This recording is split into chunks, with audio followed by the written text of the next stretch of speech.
हफ्ते बाद समाप्त होगा तो उन्हीं को बोल देंगे कि आप। हाँ स्टार्ट।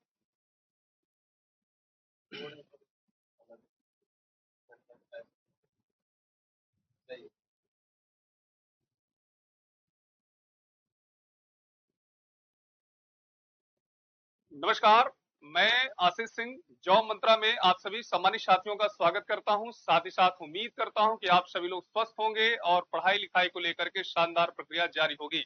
साथियों, इस समय हम भारत के सामान्य परिचय के विषय में जान रहे हैं, जिसमें कल हमने भारत के नामकरण को लेकर के, भारत की राजधानी को लेकर के तथा भारत की स्थिति और विस्तार के लेकर के हमने डिस्कशन किया था।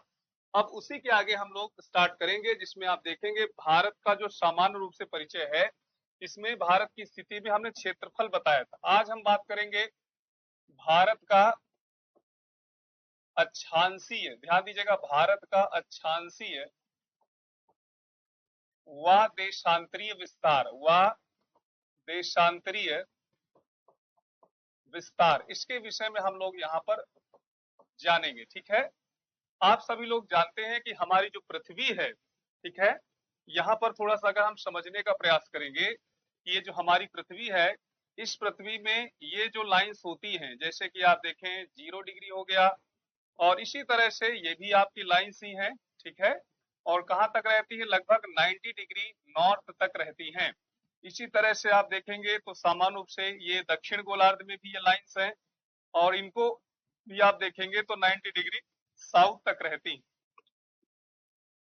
तो भारत में जो अक्षांश और देशांतरों का विस्तार है, उसको हम समझने के लिए थोड़ा सा यहाँ पर विशेष रूप से ध्यान देंगे कि हमारी पृथ्वी अर्थात मॉडल ऑफ अर्थ को क्या कहते हैं, ग्लोब कहते हैं। क्या कहते हैं साथियों, ग्लोब कहते हैं।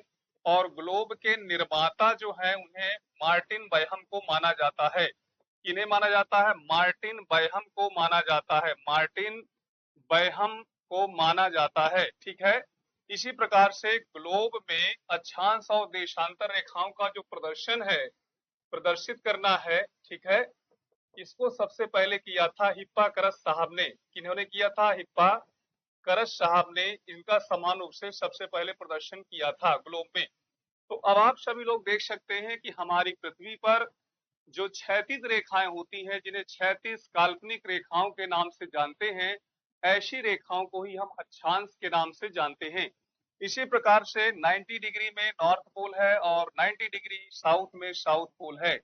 इनको मिलाने वाली ये जो रेखाएं होती हैं, इन्हीं को हम सामान्य रूप से देशांतर रेखा कहते हैं, और इस पूरे आकृति को हम ग्लोब कहते हैं। तो यहाँ पर आपको ध्यान देना है, मॉडल ऑफ अर्थ को ग्लोब कहते हैं, जिसके निर्माता मार्टिन बैहम को माना जाता है। वहीं ग्लोब में अक्षांश तथा देशांतर रेखाओं का प्रदर्शन या प्रदर्शित करने का जिन्होंने प्रयास किया, उन्हें हिप्पाक्रस के नाम से जानते हैं। अब यहाँ पर आप सभी लोगों को थोड़ा ध्यान में रखना है। ठीक, जी जी जी, ओके ओके। तो आप सभी लोग देखिए कि भारत का जो लैटिट्यूडल, याद रखिएगा इसको क्या बोलेंगे, लैटिट्यूडल, ठीक है, और इसको क्या बोलेंगे, लॉन्गिट्यूडल, ठीक है, लॉन्गिट्यूडल। तो एक्सटेंशन की समान रूप से बातचीत हो रही है, तो अब इसको आप थोड़ा पहले ध्यान दीजिएगा। अगर ऐसी स्थिति में हम देखें कि ये 0 डिग्री लैटिट्यूड है, तो 0 डिग्री लैटिट्यूड जो होती है, इसे भूमध्य रेखा भी कहते हैं। क्या कहते हैं, भूमध्य रेखा भी कहते हैं। और इसलिए इसको कहते हैं क्योंकि ये पृथ्वी को 2 बराबर भागों में बांटती है, मेडिटेरेनियन लाइन के नाम से जानते हैं, यानी भूमध्य रेखा के नाम से जानते हैं, जो पृथ्वी को 2 गोलार्धों में, 2 हेमिस्फीयर में बांट देती है।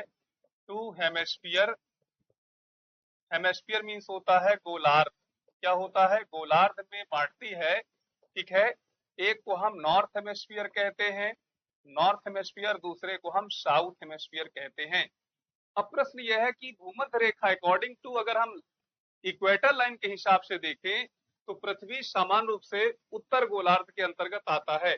यानी भारत को अगर हम अक्षांश के आधार पर देखें तो उत्तर गोलार्ध के अंतर्गत कहीं ना कहीं ये आता है। ठीक है, यानी नॉर्थ हेमिस्फीयर के अंतर्गत आता है। ये चीज आप सभी लोगों को ध्यान में रखना है। ओके, ये चीज। इसी प्रकार से अगर हम देशांतर रेखा के आधार पर देखें यानी ये जो आपकी लाइन है जिसे हम समान रूप से 0 डिग्री के देशांतर यानी 0 डिग्री लॉन्गिट्यूड के हिसाब से जानेंगे तो भारत की स्थिति समान रूप से यहाँ पर है। इस आधार पर आप देखें भारत पूर्वी गोलार्ध में भी स्थित है। कहां पर स्थित है? भारत पूर्वी गोलार्ध में भी स्थित है, यानी ईस्ट हेमेस्फीयर में भी स्थित है। ठीक है, तो यहाँ से आप सभी लोग जान गए हैं कि भारत समान रूप से उत्तर और पूर्वी गोलार्ध में स्थित देश है। एक बार सभी लोग कमेंट करके जरूर बताइए ये चीजें समझ में आ गई हैं। ठीक है, चलिए यहाँ तक क्लियर हो गया है। अब इसके बाद यदि हम भारत का अक्षांशीय और देशांतरी विस्तार देखें तो आप सभी लोगों को एक छोटा सा डायग्राम का सहारा लेना पड़ेगा। ठीक है, आप सभी लोग यहाँ पर देख सकते हैं इस प्रकार से हमने समान रूप से भारत का है ना मानचित्र बनाने का प्रयास किया। इसी प्रकार से आप भी थोड़ा बहुत इसी तरह से बना सकते हैं और इसी के माध्यम से चीजों को हम समझेंगे। ठीक, जैसा कि आप जानते हैं कि ये हमारे देश का प्राइम यानी मुख्य भूमि है। क्या कहेंगे? मुख्य भूमि है। और हमारे देश की मुख्य भूमि से दूर भी आप सभी लोग देखेंगे तो यहाँ पर आपको आइलैंड मिलेगा जिसे हम अंडमान व निकोबार के नाम से जानते हैं। निकोबार के नाम से जानते हैं। ये चीज आप सभी लोग क्लियर हो गया। अब जब हम लैटिट्यूडल एक्सटेंशन देखते हैं, क्या देखते हैं? लैटिट्यूडल लैटिट्यूडल एक्सटेंशन समान रूप से हम देखते हैं।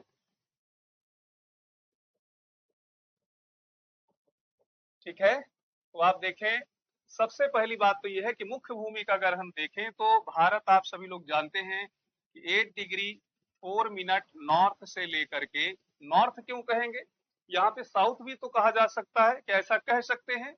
नहीं, क्योंकि भारत उत्तर गोलार्ध में स्थित है। According to Mediterranean line, according to Mediterranean line Bharat जो हमारा है वो नॉर्दर्न हेमिस्फीयर में स्थित है। इसलिए 8 डिग्री 4 मिनट नॉर्थ लैटिट्यूड से स्टार्ट होगा और कहां तक जाएगा? 37 डिग्री, है ना, 37 याद रखिएगा कहां तक जाएगा समान रूप से? तो 37 डिग्री 6 मिनट नॉर्थ तक जाएगा। यहाँ पर आप सभी लोगों को ध्यान रखना है कि भारत जो है 8 डिग्री 4 मिनट से स्टार्ट होगा और 37 डिग्री 6 मिनट तक समान रूप से ये रहेगा, इसका एक्सटेंशन होगा। तो यहां से आप लिख सकते हैं कि भारत का अक्षांशीय अक्षांशीय विस्तार, ठीक है, इंग्लिश में लिखा हुआ है एक्सटेंशन, लैटिट्यूड एक्सटेंशन। तो अक्षांशीय विस्तार और भारत में कौन सा मुख्य भूमि की बात कर रहे हैं? किसकी बात कर रहे हैं? मुख्य भूमि की बात कर रहे हैं, प्राइम लैंड की बात कर रहे हैं। ठीक है, विस्तार 8 डिग्री 4 मिनट नॉर्थ से 37 डिग्री 6 मिनट नॉर्थ तक है। ठीक है, प्यारे सम्मानित साथियों, यहाँ तक बातें क्लियर हैं? चीजों को सभी लोग बताने का प्रयास करेंगे। ठीक है, तो मैं उम्मीद करता हूं कि भारत का जो अक्षांशीय विस्तार है वह मुख्य भूमि का 8 डिग्री 4 मिनट से लेकर के 37 डिग्री 6 मिनट नॉर्थ तक है। ओके, इसी प्रकार से इसी में आप देखेंगे तो सामान्य रूप से आपको ये एक लाइन मिलेगी जिसे कहते हैं ट्रॉपिक ऑफ कैंसर। क्या कहते हैं? ट्रॉपिक ऑफ कैंसर कहते हैं। क्या कहते हैं? ट्रॉपिक ऑफ कैंसर कहते हैं, यानी कर्क रेखा। क्या कहेंगे? कर्क रेखा कहेंगे। ठीक, ट्रॉपिक ऑफ कैंसर की जब हम सामान्य रूप से बातचीत करते हैं, ट्रॉपिक ऑफ कैंसर की बात करते हैं तो ये भारत की क्या है? डिवाइडर लाइन, यानी कैसी लाइन है? डिवाइडर लाइन है। ये आप सभी लोगों को ध्यान देना है, यानी विभाजक रेखा, विभाजक रेखा है। ये चीज भी आप सभी लोग को ध्यान रखना है। अब ये जो डिवाइडर लाइन है ये भारत को दो भागों में बांटती है। पहला आप सभी लोग जानते हैं जिसे हम नॉर्थ इंडिया कहते हैं, ठीक है, और दूसरा जो हो गया जिसे हम साउथ इंडिया के नाम से जानते हैं, साउथ इंडिया के नाम से जानते हैं। तो यहाँ पर आप देखेंगे कि जो कर्क रेखा है, Tropic of Cancer is the divider line of India which separate north India and south India, यानी ये दोनों पार्ट्स में इंडिया को समान रूप से विभाजित कर देती है। ओके, इसको सभी लोग बना लीजिए। इसके बाद फिर इसमें हम और भी डिस्कशन करने वाले हैं, चीजों को समझिए।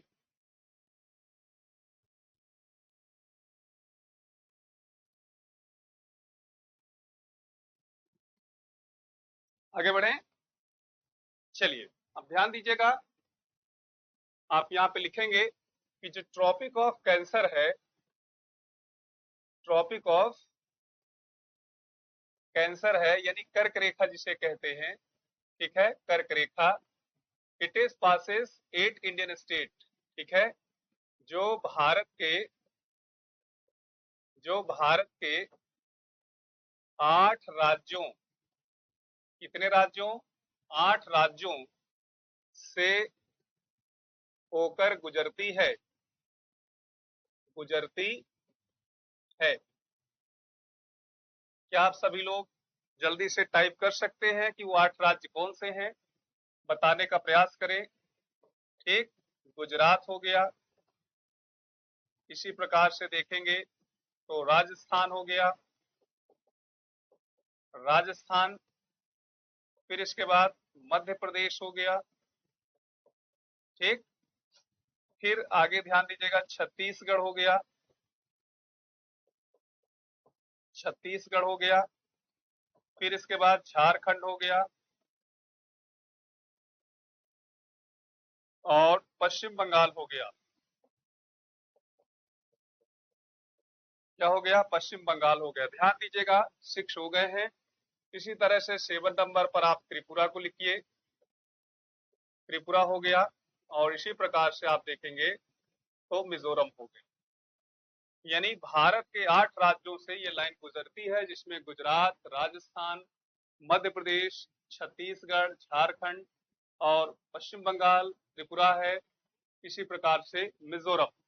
ये 8 आपके स्टेट हो गए हैं, ठीक है। यहाँ पर आप सभी लोग थोड़ा विशेष रूप से ध्यान रखिए कि जो गुजरात, याद रखिएगा विशेष रूप से आपको ध्यान रखना है कि जो राजस्थान है, क्या है? राजस्थान है, ठीक, कर्क रेखा की लंबाई, कर्क रेखा की लंबाई है ना, सबसे कम है, सबसे कम है, याद रखिएगा। यानी राजस्थान में कर्क रेखा सबसे कम क्षेत्रफल से गुजरती है। इसी प्रकार से जब हम मध्य प्रदेश की बात करते हैं तो कर्क रेखा की लंबाई, की लंबाई मध्य प्रदेश में सबसे अधिक है, सबसे अधिक है।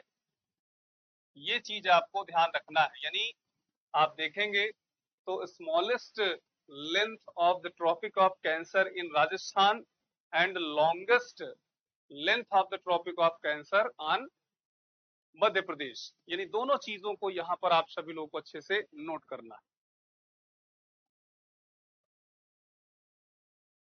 क्लियर हो गया?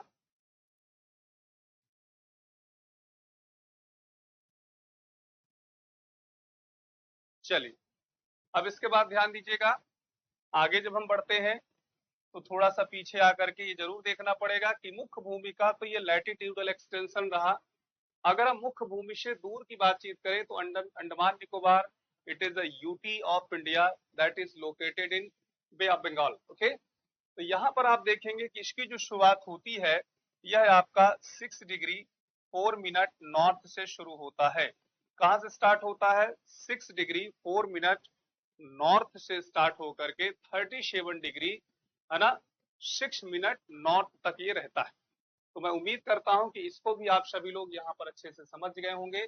ठीक है, आप लिख सकते हैं भारत की मुख्य भूमि, एक मुख्य भूमि, यानी आप लिख सकते हैं कि प्राइम लैंड ऑफ इंडिया, ठीक है, भारत की मुख्य भूमि से दूर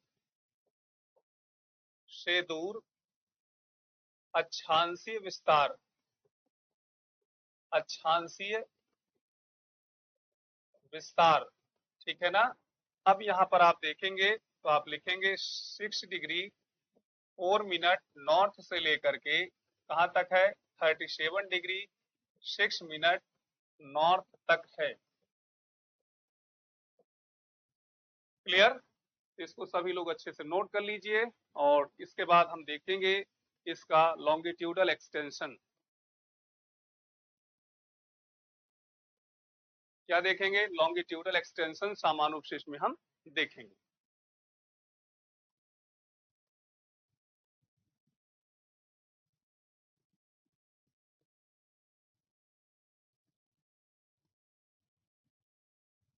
आगे बढ़े, चलिए आगे बढ़ते हैं। इसमें आप सभी लोग को देखना है भारत का देशांतरीय विस्तार। ठीक, भारत का देशांतरीय विस्तार यानी लॉन्गिट्यूडल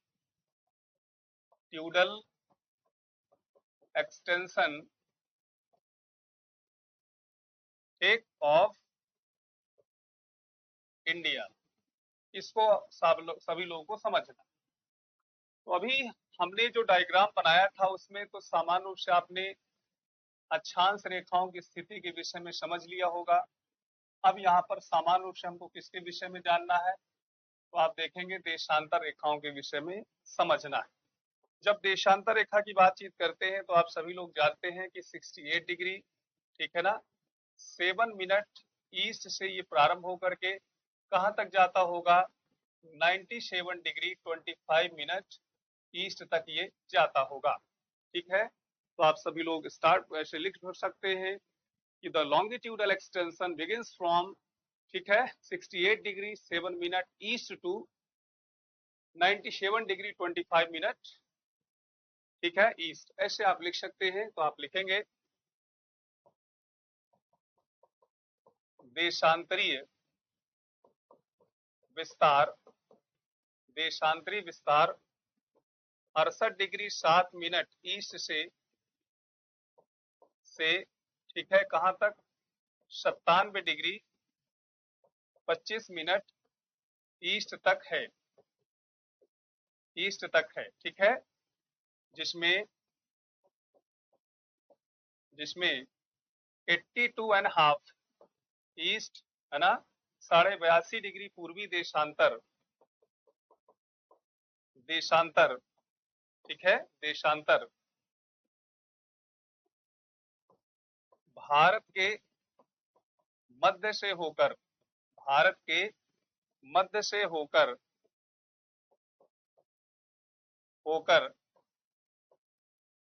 लंबवत गुजरती है। कैसे गुजरती है? लंबवत गुजरती है। वो वाली तो क्षैतिज लाइन थी, लंबवत गुजरती है। अब देखिए इसमें लिखा है भारत के मध्य, लिखा है ना, इसका मतलब ये है कि ये भी भारत की एक विभाजक रेखा ही है और ये भारत को दो भागों में बांटेगी, जिसे हम कहते हैं ईस्ट इंडिया, क्या कहेंगे? ईस्ट इंडिया कहेंगे, और दूसरा जो होगा उसे हम वेस्ट इंडिया कहेंगे, वेस्ट इंडिया कहेंगे। इसको सभी लोग नोट कर लीजिए। फिर इसमें हम लोग आगे स्टार्ट करते हैं। साथियों, ये वही लाइन है जिसे 82.5 डिग्री पूर्वी देशांतर के नाम से जानते हैं।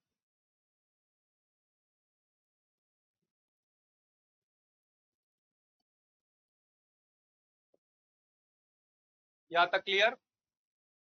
अब इसके बाद ध्यान दीजिएगा, जो 82.5 ईस्ट लॉन्गिट्यूड है, इसके विषय में थोड़ा समझिए।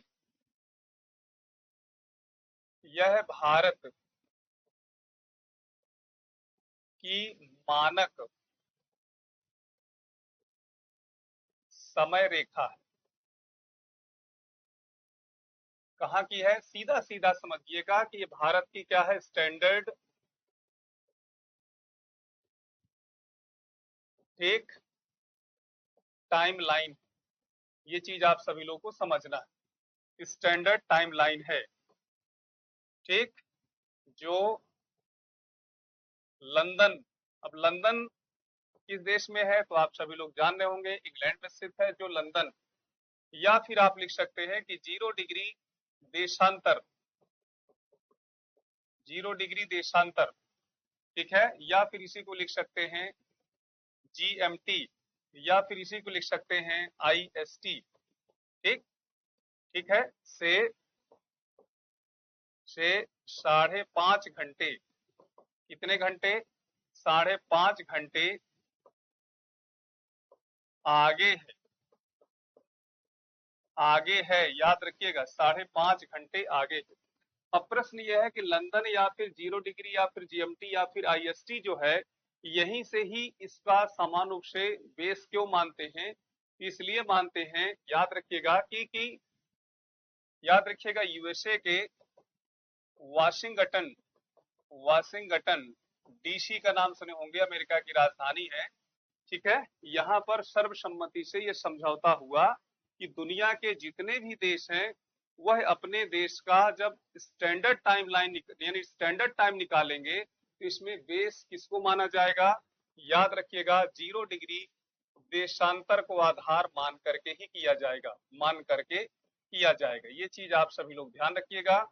और ये चीज थोड़ा सा यहाँ पर भी ध्यान देना है कि जो आपका ये 0 डिग्री है, यदि आप ईस्ट हेमिस्फीयर की तरफ बढ़ रहे हैं, ईस्ट हेमिस्फीयर की तरफ बढ़ रहे हैं, ठीक है, तो इसमें आप देखेंगे कि जो टाइम होगा, जो टाइम होगा, ठीक है ना, वो क्या होगा, प्लस होगा। और जो वेस्ट हेमिस्फीयर की तरफ जाएंगे तो जो टाइम होगा वह क्या होगा, ठीक है, माइनस में होगा, अर्थात घटेगा, ठीक। ये चीज आप सभी लोग जानते हैं। दूसरी बात, आप सभी लोगों को ये भी जानकारी होनी चाहिए कि जो देशांतर रेखाएं होती हैं उन्हें हम टाइम लाइन भी कहते हैं। क्या कहते हैं, टाइम लाइन कहते हैं। आप सभी लोग ये जरूर जानते होंगे कि जो देशांतर रेखाएं हैं उनकी कुल संख्या कितनी है, तो कुल संख्या आप सभी लोग जानते होंगे कि 360 है। यानी कुल संख्या देशांतर रेखाओं की कितनी है, 360 है, जिसमें सिर्फ 1 डिग्री देशांतर का अगर हम समय निकालें, मान निकालें, तो आप जानते होंगे 1 डिग्री की जो वैल्यू होती है वो 4 मिनट होती है। और अगर हमें 1 डिग्री की वैल्यू पता चल गई तो हम यहाँ से 360 डिग्री की वैल्यू बहुत ही आराम से निकाल सकते हैं। 360 मल्टीप्लाई 4, और इसको हम आवर में कन्वर्ट कर देंगे तो यहाँ पर हम 60 का क्या करेंगे, भाग दे देंगे, ठीक है, डिवाइड कर देंगे। यहाँ से आप जानते हैं कि 6 है ना, यानी 0 से 0 कट गया और 6 6 जा जो कितना होता है, 36 होता है। इसका मतलब 6 इंटू 4 मिला, ठीक है, और यहाँ पर आवर है, इसका मतलब यहाँ पर हो गया 24 आवर। तो कुल मिला के आपको समझना है कि जो आपका कोई भी दुनिया में देश जो लंदन या 0 डिग्री देशांतर को आधार मान करके अपना समय निकालते हैं, लेकिन इसमें कुछ अपवाद के रूप में भी देश है, अपवाद के रूप में भी है। क्या दुनिया के सभी देश, लगभग लगभग सभी देश है, लेकिन आपने आइसलैंड का नाम सुना होगा, आइसलैंड जैसे देश का नाम सुना होगा। आइसलैंड 0 डिग्री देशांतर पर नहीं पड़ता है, जी याद रखिएगा, 0 डिग्री देशांतर पर नहीं पड़ता है। यूरोप का एक आइलैंड कंट्री है और ये 0 डिग्री देशांतर पर बिल्कुल नहीं पड़ता है, लेकिन अपने देश का समय ये वही मानता है जो 0 डिग्री पर होता है। तो ऐसे भी समान रूप से इस देश को आप एक्सेप्शन के रूप में देख सकते हैं, ठीक है। तो 5.5 घंटे आगे। अब इसका निर्धारण कहाँ से किया जाता है, तो नैनी से किया जाता है, ठीक है। नैनी काफी लंबे समय तक आप सभी लोग जानते हैं कि प्रयागराज एक बहुत बड़ा प्रभाग था। प्रयागराज में ही कौसाम्बी तथा है ना मिर्जापुर भी कहीं ना कहीं लगा था, लेकिन अब कौसाम्बी भी अलग हो गया, एक अलग जिला के रूप में बन गया, और मिर्जापुर भी एक अलग जिला के रूप में बन गया। अब नैनी जो आपका होता है आता है, यह प्रयागराज के अंतर्गत आता है, ठीक है। किताबों में आपको मिर्जापुर भी लिखा हुआ मिल जाएगा, कोई दिक्कत नहीं। नैनी को आपको विशेष रूप से याद रखना है, यानी नैनी का जो समय होगा वह पूरे देश का समय होगा, ठीक है। इस प्रकार से प्रयागराज वाले हमारे कह सकते हैं कि हम भारत का समय निर्धारित करते हैं ना। इसको सभी लोग नोट कर लीजिए, फिर मैं आगे बढ़ूं।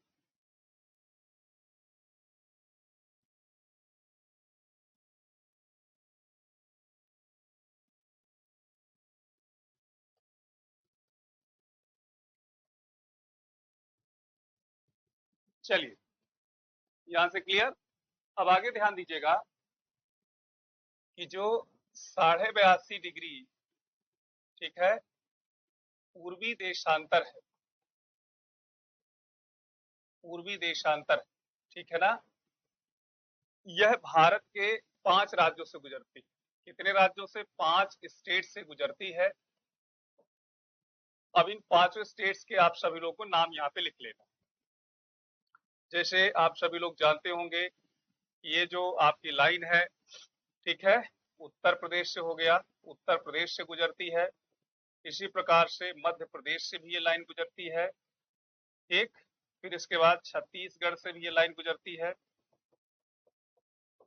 छत्तीसगढ़ के बाद आप देखेंगे तो उड़ीसा से भी ये लाइन गुजरती है, और आंध्र प्रदेश से भी ये लाइन गुजरती है।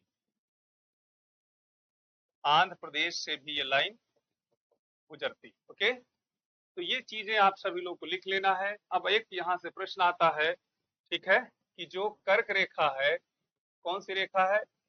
कर्क रेखा है, वह भारतीय मानक समय रेखा, भारतीय मानक समय रेखा है, समय रेखा है, ठीक। एक दूसरे को कहाँ काटती है? तो आप ध्यान ध्यान दीजिएगा, एक दूसरे को कहाँ काटती है? तो सूरजपुर जिला है, सूरजपुर, ठीक है, जिला है। और ये किस राज्य में है? तो याद रखिएगा, छत्तीसगढ़ राज्य में, छत्तीसगढ़ राज्य में है। तो यहाँ पर आपको ध्यान देना है कि Tropic of Cancer and Indian Standard Time line, है ना, both are intersect to each other. Surajpur district है ना, छत्तीसगढ़। यहाँ तक क्लियर हो गया? चलिए, बहुत अच्छी बात है, और मैं उम्मीद करता हूं कि आप सभी लोग बहुत अच्छे तरीके से चीजों को समझ भी गए।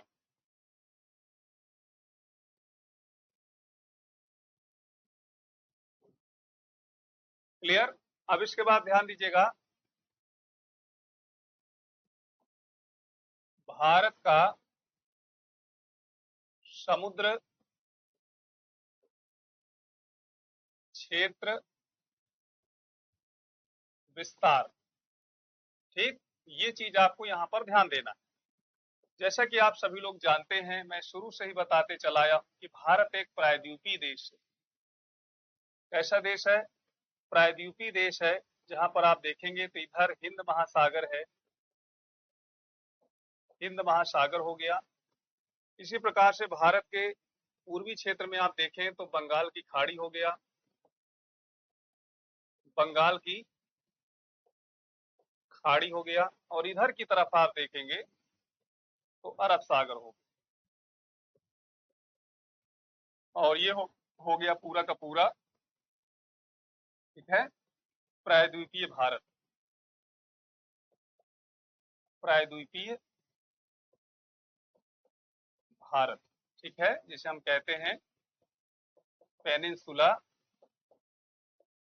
इंडिया, ठीक है, पेनिनसुला इंडिया। तो आप ध्यान दीजिएगा, भारत,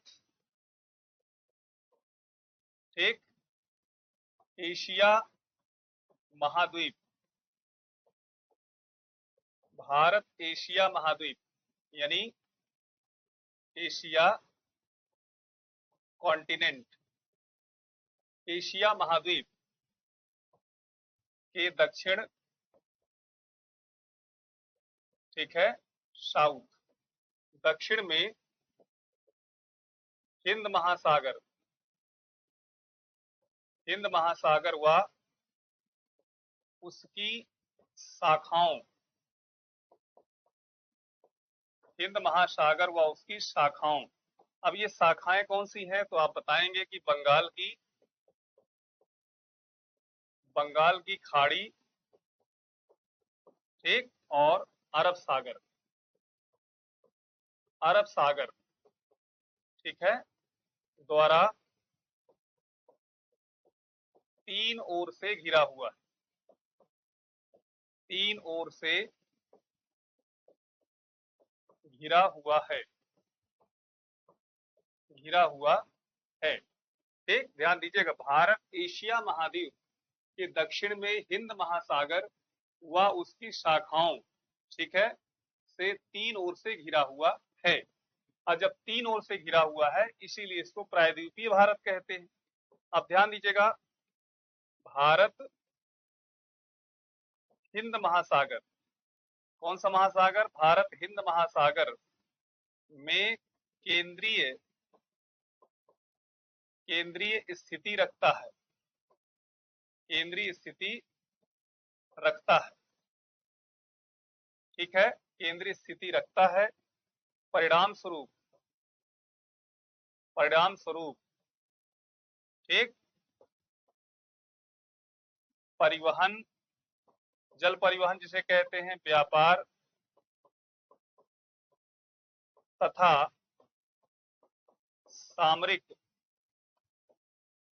सामरिक सुरक्षा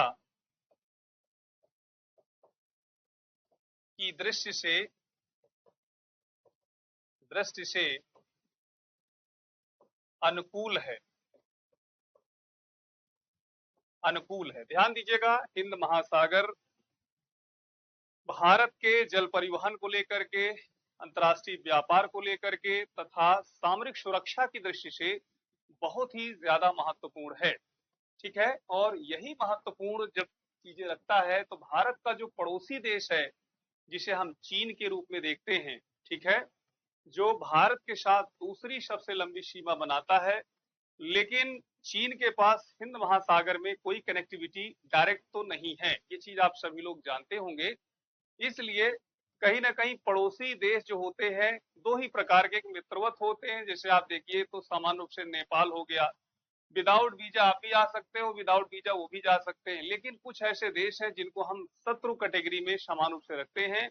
और आप देखेंगे तो चीन तथा पाकिस्तान दो ऐसे देश यहाँ पर देखने को मिल रहे हैं। तो अब चाइना को लगता है कि चाइना की जीडीपी तो बहुत अच्छी है, ये बात हम मानते हैं, लेकिन पड़ोसी मुल्क होने के नाते वह जानता है कि भारत हिंद महासागर का बॉस के रूप में है, और अगर हम बॉस बनना भी चाहें तो प्रशांत का बन सकते हैं। जब प्रशांत का बन सकते हैं तो प्रशांत में कैसे बनेंगे जब सामने जापान है, जब सामने अमेरिका है, जब सामने कनाडा है, जब सामने रशिया है ना। तो इसलिए वो कहीं ना कहीं भारत को सामरिक दृष्टिकोण से घेरने के लिए समय समय पर एक प्रॉक्सी जो है चाल चलता रहता है, ठीक है। और उसी को देखते हुए आपने देखा होगा, यहाँ पर आप देखिए जैसे भारत है, ठीक, जैसे हमारा हिंदुस्तान हो गया साथियों, तो सोचिए भारत को हिंद महासागर के माध्यम से, यानी आप तो सभी लोग जान ही रहे हैं कि इधर की तरफ जो है बे ऑफ बंगाल है, बे ऑफ बंगाल है, ठीक, और इधर हो गया इंडियन ओशन, इंडियन ओशन हो गया, और इधर की तरफ हो गया अरेबियन सी हो गया, ओके। और यहाँ पर आप सभी लोग देखेंगे तो श्रीलंका हो गया। अब सोचिए ये है चाइना, ये है चाइना, ठीक है। तो यहाँ पर आप ध्यान दीजिए कि यहाँ पर आप लिखेंगे कि चीन, ठीक है, भारत को सामरिक सामरिक दृष्टि से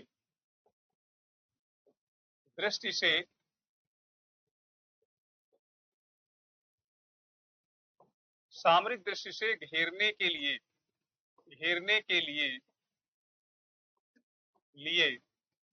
भारत के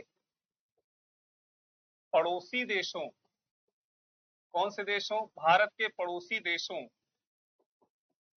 में याद रखिएगा नौसैनिक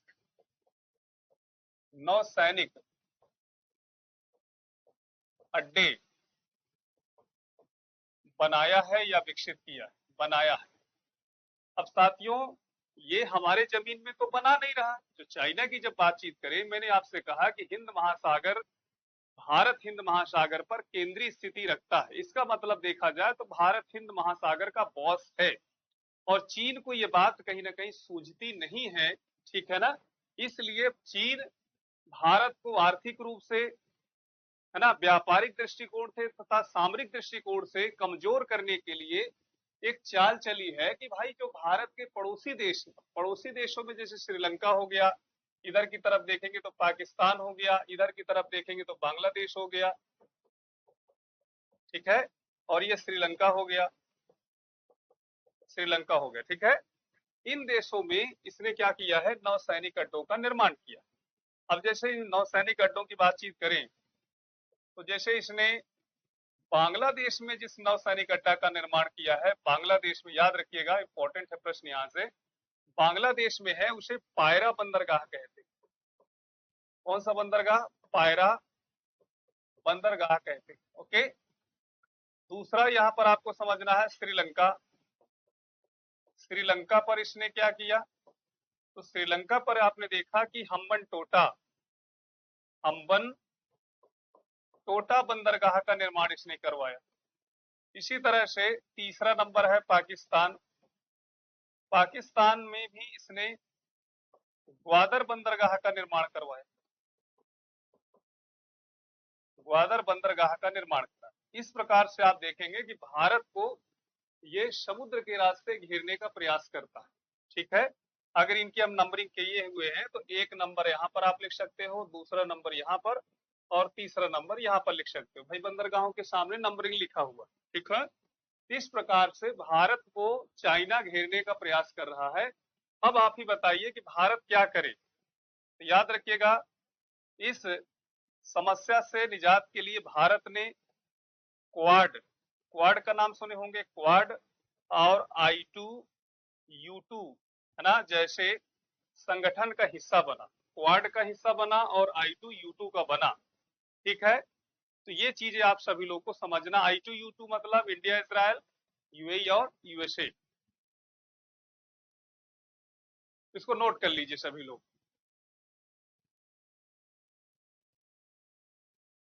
क्लियर? अब इसके बाद देखिए आगे जब हम बढ़ते हैं, एक होता है भारत की स्थलीय सीमा, ठीक है, ध्यान दीजिएगा, यानी बॉर्डर लेंथ ऑफ इंडिया। तो भारत का जो बॉर्डर लेंथ है, इसके विषय में तो आप सभी लोग को कोई दिक्कत नहीं होगा। 15,200 किलोमीटर भारत का स्थलीय सीमा की समानुप से लंबाई, ठीक है। इसी प्रकार से द्वीपों सहित, अब द्वीपों सहित का मतलब क्या हो गया, इसमें अंडमान निकोबार, लक्षद्वीप, इसी प्रकार से भारत के जो तटीय द्वीप हैं, चाहे बुचर हो, चाहे करज्जा हो, चाहे एलिफेंटा हो, चाहे सालसेट हो, चाहे श्रीहरिकोटा हो, चाहे कलाम द्वीप हो, चाहे पंबन द्वीप हो, ये द्वीपों सहित की बात हो रही। द्वीपों सहित तटीय लंबाई, तो जब द्वीपों सहित तटीय लंबाई देखेंगे तो 7,516.6 किलोमीटर भारत का है।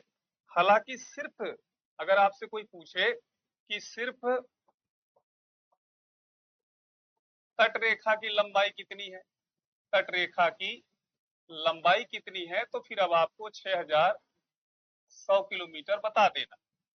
लेकिन भारत में जब हमने द्वीपों को रख दिया और तट भी दोनों को रख दिया, तो इसका मतलब हमें ये हो गया। अब अगर हम कुल लंबाई की बातचीत करें, कुल लंबाई, तो यहाँ पर ध्यान दीजिएगा 22,716.6 किलोमीटर, ये हमारे देश में कुल लंबाई, ठीक है, जिसमें स्थलीय सीमा की लंबाई plus including island the total cost line, ये आपका टोटल हुआ। यहां तक क्लियर हो गया? चलिए अब आगे ध्यान दीजिएगा। अब इसमें अगर हम तटीय राज्यों की बातचीत करें, कोस्टल स्टेट्स की बात करें, ठीक है, तटीय राज्य, ठीक है, तो याद रखेंगे सभी लोग, तटीय राज्यों को अगर हमें देखना है तो फिर एक सुंदर सा यहाँ पर आप सभी लोग डायग्राम को बना करके चीजों को समझिए, ठीक है। इधर की तरफ आप देखेंगे तो आपको जो मिलेगा वह क्या मिलेगा, अरेबियन सी मिलेगा। क्या मिलेगा, अरेबियन सी मिलेगा, अरेबियन सी मिलेगा, और इधर बे ऑफ बंगाल में। ओके, इसका मतलब यह है कि जो अरेबियन सी के किनारे होंगे, यानी जो कोस्टल राज्य हैं, इनको हम सामान्य रूप से दो भागों में यहाँ पर डिवाइड कर सकते हैं। एक होंगे अरेबियन सी से सीमा बनाने वाले, और दूसरे होंगे बे ऑफ बंगाल से सीमा बनाने वाले। ठीक है, इधर आप देखेंगे तो कुल 5 राज्य हैं, और इधर आप देखेंगे तो कुल 4 राज्य। ओके, अब इनमें आप सभी लोग देखें तो पहले नंबर पर यहाँ पर गुजरात हो गया। ठीक, गुजरात सबसे लंबी तटीय सीमा है, सबसे लंबी तटीय सीमा, याद रखिएगा। ओके, फिर इसके बाद गोवा है, इसमें भी देखेंगे सबसे छोटी तटीय सीमा, इसके विषय में हो गया। फिर इसके बाद कौन सा है, तो कर्नाटक हो गया। ठीक, महाराष्ट्र तो हम लोग छोड़े ही दे रहे, तो महाराष्ट्र हो गया, और इसके बाद आप देखेंगे तो केरलम हो गया। 5 हो गए भाई, 5 यहाँ पर आपको देखने को मिल रहे हैं। इसी तरह से वे आप बंगाल की तरफ जब समान रूप से बढ़ते हैं, तो वे आप बंगाल में आप देखिए तो आपको वेस्ट बंगाल हो गया। ओके, फिर इसके बाद क्या हो गया, उड़ीसा हो गया। फिर इसके बाद आंध्र प्रदेश हो गया, और तमिलनाडु हो गया। तो कुल मिला के देखा जाए तो भारत में कोस्टल स्टेट की संख्या कितनी है, 9 है। इस चीज को आप सभी लोगों को नोट करना है। ठीक, इसको सभी लोग अच्छे से नोट कर लीजिए।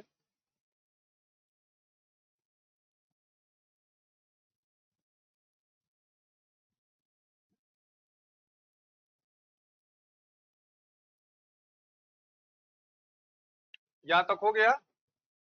अब इसके बाद ध्यान दीजिएगा, जब हम यूटीज की बात करते हैं, यूनियन टेरिटरी स्टेट की बात करते हैं, तो इसमें आप सभी लोग जानते हैं कि इनकी संख्या कुल 8 है। कितनी, 8 है, जिसमें तटीय के रूप में देखें या द्वीप के रूप में देखें, ठीक है, तो इसमें आप सभी लोगों को कुल 4 मिलेंगे। कितने मिलेंगे, 4 मिलेंगे। तो जैसे आप देखिए अंडमान निकोबार, अंडमान व निकोबार मिल जाएगा। ठीक, इसी प्रकार से लक्षद्वीप मिल जाएगा। कौन सा, लक्षद्वीप मिल जाएगा। ठीक, आगे ध्यान दीजिएगा, पौंडीचेरी, पौंडीचेरी, ठीक है, और इसी प्रकार से आप देखेंगे दादर नगर हवेली व दमन दीव। तो आप देखेंगे सामान्य रूप से तो इसमें आपको अंडमान निकोबार, लक्षद्वीप, पौंडीचेरी, दादर नगर हवेली व दमन दीव आपको ये भी मिल जाएगा। क्लियर। इसमें साथियों यदि हम पौंडीचेरी की बातचीत करें, किसकी बातचीत करें, पौंडीचेरी की बातचीत करें, तो ध्यान दीजिएगा पौंडीचेरी के विषय में थोड़ा स्पेशल रूप से आपको समझना है कि मान लीजिए कि ये जो राज्य है इसका नाम तमिलनाडु, ठीक है, और मान लीजिए कि ये जो राज्य है इसका नाम आंध्र प्रदेश है, और ये जो राज्य हो गया केरल हो गया। ठीक, तो थोड़ा सा ध्यान दीजिएगा कि जो पौंडीचेरी है, पौंडीचेरी है, ठीक है, फ्रांस की कॉलोनी रह चुकी है। किसकी कॉलोनी रह चुकी है, फ्रांस की कॉलोनी रह चुकी है। इसमें 4 जिले हैं। ठीक, 4 जिले हैं। इन चारों जिलों में आप देखेंगे तो पौंडीचेरी व कराईकल,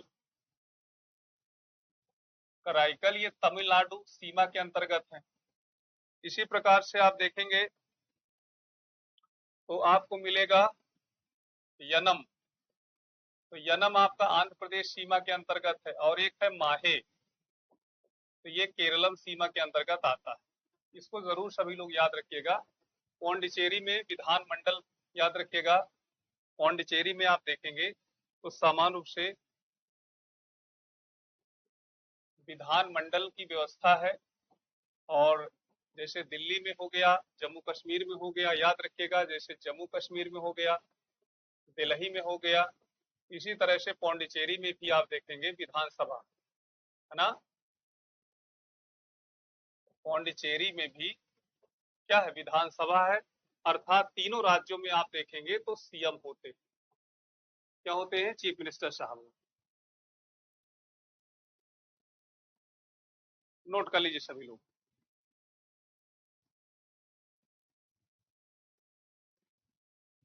ठीक, अब इसमें ध्यान दीजिएगा।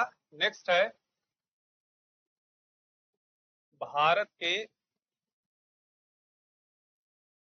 दूरस्थ बिंदु। एक भारत के दूरस्थ बिंदुओं के विषय में जानना है, यानी यहां पर आप देखेंगे तो एक्सट्रीम पॉइंट्स ऑफ इंडिया के विषय में आपको समझना है। ठीक है, प्रश्न ये है कि भारत के एक्सट्रीम पॉइंट्स क्या होते हैं, क्या होते हैं दूरस्थ बिंदु? क्या आप सभी लोगों को पता है? बताने का प्रयास करें। गरिमा जी हैं, स्वागत है भैया आपका। और क्या आप बता सकती हैं कि एक्सट्रीम पॉइंट्स क्या होते हैं? तो आप बताएंगे। भारत के, यानी इसको अगर हम डिफाइन करें तो इस तरह डिफाइन कर सकते हैं, the remote area of the India, Bharat के, है ना, भारत के सुदूर, भारत के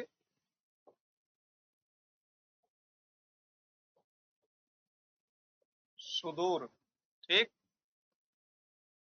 क्षेत्रों, या फिर इसी को हम अंतिम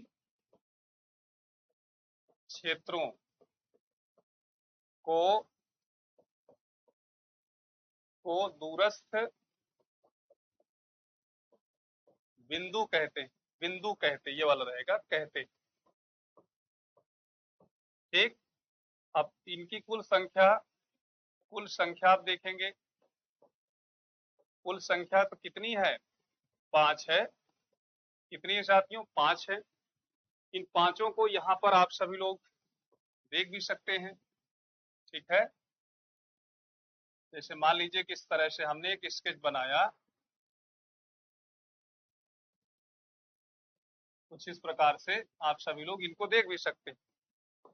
ये आपको यहाँ पर मिलेगा नॉर्थ एक्सट्रीम पॉइंट, यहाँ पर मिलेगा साउथ एक्सट्रीम पॉइंट, यहाँ पर आपको मिलेगा ईस्ट एक्सट्रीम पॉइंट मिलेगा, और यहाँ पर आपको मिलेगा वेस्ट एक्सट्रीम पॉइंट मिलेगा। इसी प्रकार से यहाँ पर आप आएंगे तो आपको मिलेगा, है ना, मोस्ट सदर्न एक्सट्रीम पॉइंट। अभी हम लिख देंगे तो कोई दिक्कत नहीं होगा। ओके, तो आप सभी लोग जानते हैं कि ये भारत के दूरस्थ बिंदु, जिनकी संख्या कितनी है? 5। इसको नोट कर लीजिए, तो मैं पांचों के नाम आपको लिख दे रहा हूं, तो कोई दिक्कत नहीं।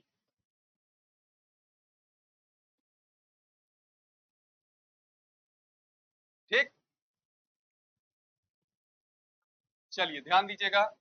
अगर हम सबसे पहले बात करें उत्तर दूरस्थ बिंदु की बात करें, ठीक है ना, नॉर्थ एक्सट्रीम पॉइंट की बात करें, तो आप सभी लोग जानते हैं कि इसको हम कहते हैं इंदिरा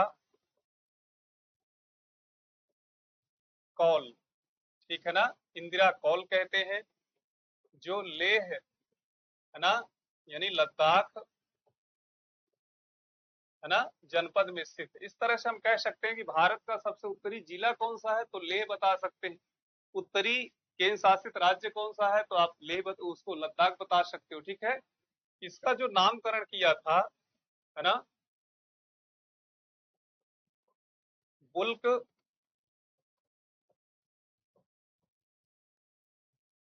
बुल्क यानी ऐसे नाम है, पार्क बुल्क मैन ने किया था। ठीक है, याद रखिएगा सभी लोग। और ये देवी, याद रखिएगा, देवी, ठीक है, दुर्गा का एक, है ना, पर्याय नाम है, पर्यायवाची शब्द का नाम, ये चीज हो गया। इसी तरह से दूसरा आप देखेंगे तो दक्षिण दक्षिण दूरस्थ बिंदु। अब जो दक्षिण दूरस्थ बिंदु है, इसके विषय में अगर देखें तो केप कैमरिन है, केप कैमोरिन है। ठीक, ये कहां पर स्थित है, तो कन्याकुमारी। और कन्याकुमारी कहां पर है, तो तमिलनाडु में। ठीक, केप कैमरिन को, ठीक है, अंग्रेजों के द्वारा नाम दिया गया है कि इसे अलेक्जेंडर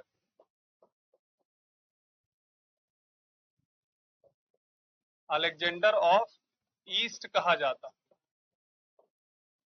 क्या कहा जाता, अलेक्जेंडर ऑफ ईस्ट के नाम से जानते हैं। ठीक, क्योंकि ये समुद्री गतिविधि के लिए, समुद्री व्यापार के लिए, समुद्री परिवहन के लिए बड़ा ही महत्वपूर्ण माना जाता। तीसरा ध्यान दीजिएगा, पूर्वी दूरस्थ बिंदु। पूर्वी दूरस्थ बिंदु, पूर्वी दूरस्थ बिंदु जो आपका है उसका नाम है किबीथू। क्या नाम है, किबीथू नाम है। ये अंजाव जिला में है। और अंजाव कहाँ का है, तो आप बताएंगे कि ये अरुणाचल प्रदेश में। ठीक है, ये चीज आप लोग याद रखिए। इसी प्रकार से चौथा, तो पश्चिमी पश्चिमी दूरस्थ बिंदु। एक चीज थोड़ा सभी लोग ध्यान दीजिएगा कि ये जो बिंदु है, ये तो आप सभी लोग क्लियर होने चाहिए, जिले भी आप सभी लोग क्लियर कर सकते हैं। ठीक है, कि सबसे पूर्वी जिला कौन सा होगा, तो आप बताएंगे अंजाव। इसमें ध्यान दीजिएगा, गौर मोता। ठीक, ये कहां पर है, कच्छ जिले में है। और ये कहां पर है, तो गुजरात में। ये हो गया। ठीक है, तो चार हो गए, पांचवे को हम तुरंत जो है डिस्कशन करेंगे, इसको आप सभी लोग नोट कर लीजिए।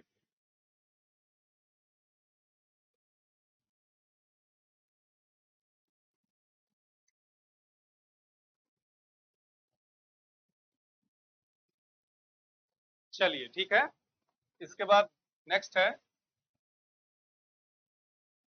ध्यान दीजिएगा, सुदूर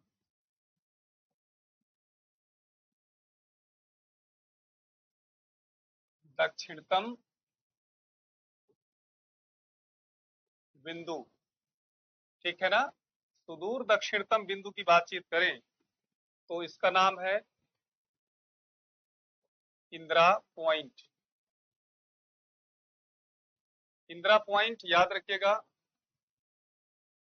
तो फर्स्ट फीमेल लेडी, है ना, first prime minister female lady Indira Gandhi ji के नाम से, इंदिरा गांधी, ठीक है, के नाम से याद रखिएगा। ये इसका जो पुराने नाम है, इनको भी जरूर याद रखिए, जैसे पार्सन बिंदु के नाम से भी जानते हैं, पार्शन बिंदु यानी पार्सन पॉइंट। और एक है पिग्मेलियन पॉइंट, पिग्मेलियन पॉइंट नाम है कहां पर ये स्थित है, तो यहां पर आप ध्यान दीजिएगा कि ये ग्रेट निकोबार में, ग्रेट निकोबार में। ठीक, ग्रेट निकोबार में जहां पर ये पॉइंट होगा, आप सभी लोग जरूर जानते होंगे कि यह आपका 6 डिग्री 4 मिनट नॉर्थ पर होगा। ठीक है, अब यहाँ पर आप ध्यान दीजिएगा, 2004 में सुनामी आया था। और सुनामी के कारण ये जो पॉइंट है ये पूरी तरह से लैंडस्लाइड हो गया, धंस गया है। और यहाँ पर आप जब जाते हैं तो आपको यहाँ पर प्रकाश स्तंभ देखने को मिलते। प्रकाश स्तंभ वैसे भी एक्सट्रीम पॉइंट पर होते ही होते हैं, ठीक है। तो मैं उम्मीद करता हूँ कि इसको भी आप सभी लोगों ने बहुत अच्छे तरीके से नोट कर लिया होगा। एक चीज और ध्यान दीजिएगा, जो इंदिरा कौल है यह है आपका 37 डिग्री 6 मिनट नॉर्थ पर स्थित होगा, ठीक है। कन्याकुमारी कहाँ पर होगा, तो 8 डिग्री 4 मिनट नॉर्थ पर होगा, ये भी आपको समझना है। कि बीथू कहाँ पर होगा, तो 97 डिग्री 25 मिनट ईस्ट पर होगा। और गौरमोता कहाँ पर होगा, तो 68 डिग्री ठीक 7 मिनट ईस्ट पर होगा। यही चीज तो आप सभी लोगों को समझना है इसमें, ओके, जो स्पेशल रूप से। तो साथियों, मैं उम्मीद करता हूं कि आप सभी लोग बहुत बेहतरीन तरीके से चीजों को समझे होंगे। इसमें किसी भी प्रकार की आपको कोई प्रॉब्लम नहीं आई होगी। और कल जब हम आपको पढ़ाने आएंगे तो इसमें हम आगे देखेंगे, जिसमें भारत के पड़ोसी देश रहेंगे, ठीक है। तो आप ध्यान दीजिएगा, अगला हेडिंग लगा लीजिए, सीमावर्ती सीमावर्ती देश, ठीक है। यानी हम बॉर्डर कंट्री के विषय में देखेंगे, ठीक है। इसमें हम जरूर देखने का प्रयास करेंगे कि भाई लैंड बाउंड्री किसके साथ लगती है, एक। और दूसरा हम देखेंगे यहाँ पर कि वाटर बाउंड्री के माध्यम से, ठीक है, सीमा बनाने वाले देश कौन से हैं, इसके विषय में हम लोग कल पढ़ेंगे। तो अपना ख्याल रखिए, पढ़ते लिखे लिखते रहें और सफलता के शिखर पर जरूर पहुंचने का प्रयास करें। जय हिंद।